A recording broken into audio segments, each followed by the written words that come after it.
So, death becomes a living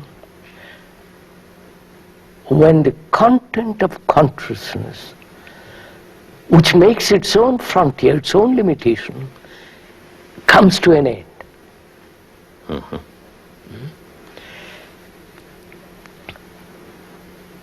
And that this is not a theory, not a speculative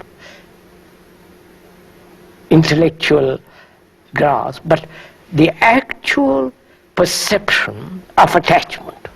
I'm taking that as an example. Being attached to something, property, man, woman, the book I have written, or the knowledge I've acquired, the attachment. Mm-hmm. And the battle to be detached. Mm-hmm. Because attachment brings pain. Therefore, I say to myself, I must be detached. And the battle begins. And the whole content of my consciousness is this, the battle which we described previously. Yes.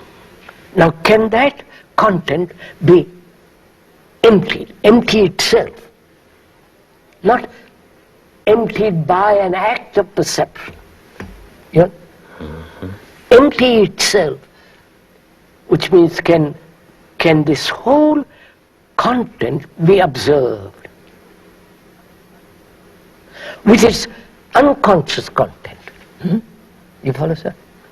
Yes, I do. I'm there thinking... is conscious, I can be consciously aware of the content of my consciousness. Yes. My house, my property, my wife, my children, my job, the things I've acquired, the things I've learned, I can be consciously aware of all that. But also there is deeper content in the very recesses of my mind,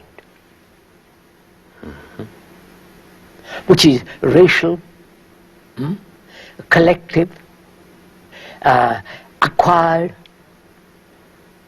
the things that unconsciously I gathered, the influences, the pressures, the strains of living in a world that's corrupt, all that is seeped in, all that is gathered in there. Both personal and impersonal. Yes. That's this includes then what the depth psychologists are calling collective I don't know what they consciousness, call it. as well as the personal consciousness. Collective as well. Right. So that is that. Mm-hmm. Now, can all that be exposed? Because this is very important. Because if I really want to go, if the mind really wants to understand and grasp the full meaning of death, the vastness of it, the great quality of a mind that says, yes, that's empty, it gives it tremendous vitality, energy. So, my question is, can the mind be aware totally of all the content, hidden as well as the open? The collective, the personal, the racial, the transitory. The whole of that. Now, we say it is possible through analysis. Mm-hmm. Yes, we do. I said analysis paralysis. Mm-hmm. Because every analysis must be perfect, complete. And you are frightened that it might not be complete. And if you have not completed it, you carry it over as a memory, which will then analyze the next incident. So each analysis brings its own incompleteness. Oh, certainly, yes. Therefore, it is a total paralysis. In following what you're saying, I'm very taken with what we usually regard as death, which has a very clear relationship to what you've said about the endless series of analytical acts. Yes, sir. We regard death as a terminus in terms of a line. Right. Because we think laterally. We think laterally, exactly. But what you're saying is, on the contrary, we must regard this vertically. Yes. And in the regarding of it vertically, we no longer see, please check me if I'm off here, we no longer see death as simply a moment of termination to a certain trajectory of repetition. But there is a total qualitative change here, which is not the cessation of something that we have to regret, as though we'd lost something valuable. Yes, I'm leaving my wife and children. Right. And my property, my blasted blank account. You see, sir, this is really, if one can go very deeply into this, there is this content, which is my consciousness, acquired, inherited, imposed, influenced, propaganda, attachment, detachment, anxiety, fear, pleasure, all that. And also the hidden things.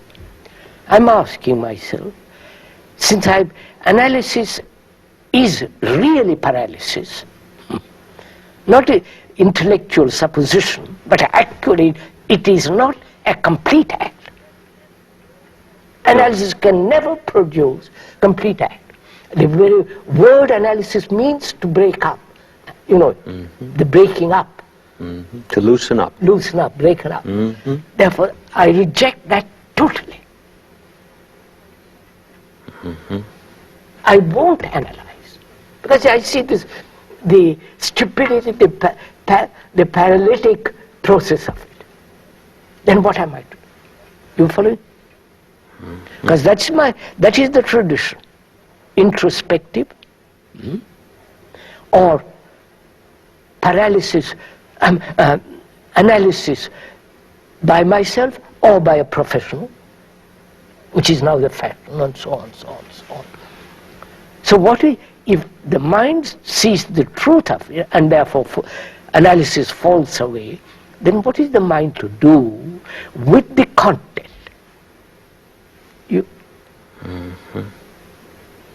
Yes, I do see that. We know what the content is. We don't have it thoroughly described. Now what is it to do? It has to be emptied. Otherwise, it's mere continuity. No, there's no use analyzing what is already there, because that will not change what is there in any way, shape, or form. That seems to be very, very plain. Although perhaps you would for a moment explain why we simply refuse to see that. We do believe that an analytical inquiry is ordered to a revelation. No, sir, you can see it in a minute. Analysis implies and the analyzer and the analyzed. Yes. The analyzer is the analyzed. Yes, we're back to the observer and observed word. I am analyzing my anger. Who is the analyzer? Part of the fragment which is anger. So the analyzer pretends to be different from the analyzed. But when I see the truth that the analyzer is the analyzed, then the totally different action takes place. Then there is no conflict between the analyzer and the analyzed. There is instant action, a perception, which is the ending and going beyond the what is.